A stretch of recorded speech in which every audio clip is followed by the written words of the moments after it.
Somo la Injili takatifu ilivyoandikwa na Luka. Yesu alikuwa akitoa pepo bubu, ikawa pepo alipotoka yule bubu akanena. Makutano wakastaajabu. Wengine wao wakasema, atoa pepo kwa Beelzebuli, mkuu wa pepo. Wengine walimjaribu wakitaka ishara itokayo mbinguni. Naye akajua mawazo yao, akawaambia, kila ufalme uliofitinika wenyewe kwa wenyewe hufanyika ukiwa na nyumba juu ya nyumba huanguka. Basi ikiwa Shetani naye amefitinika juu ya nafsi yake, ufalme wake utasimamaje?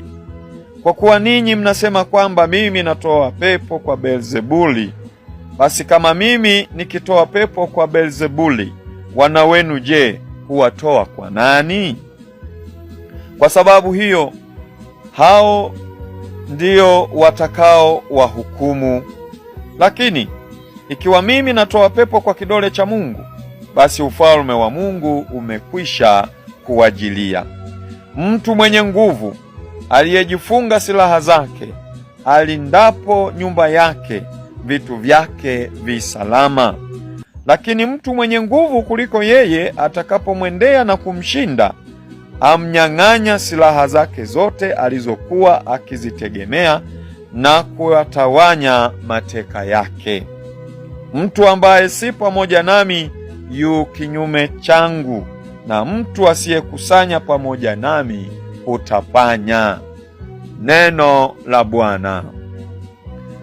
Mpendwa mtazamaji wa Jimbo Katoliki Njombe Online TV, leo ni Alhamisi katika juma la 3 la Kwaresima. Leo Yesu anatutaka sisi wafuasi wake daima tuwe upande wake Yesu, na tutakuwa upande wa Yesu kwa kutenda kadiri ya mafundisho na maagizo ya Yesu. Kutii maagizo ya Yesu ni kuwa upande wa Yesu. Hatuwezi kuwa upande wa Yesu kama hatutii maagizo yake wala hatushiki amri zake. Na kwa upande mwingine, kushindwa kutii maagizo ya Yesu na amri zake ni kupingana na Yesu.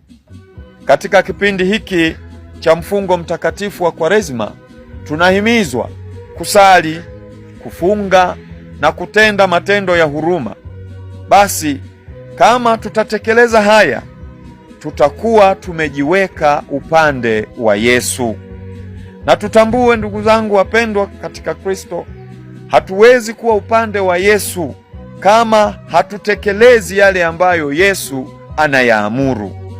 Mpendwa mtazamaji wa Jimbo la Njombe Online TV, ni nafasi ya kujiuliza kila mmoja wetu kutoka ndani ya mioyo yetu, je, uko upande wa Yesu?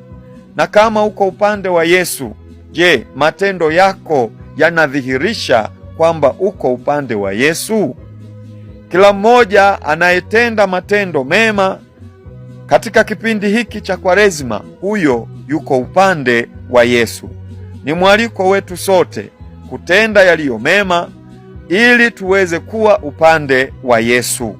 Tumwombe Mwenyezi Mungu atusaidie katika maisha yetu ili daima tutende mambo mema yanayompendeza Mungu, ambayo yatatufanya sisi tuwe upande wa Yesu. Tumsifu Yesu Kristo.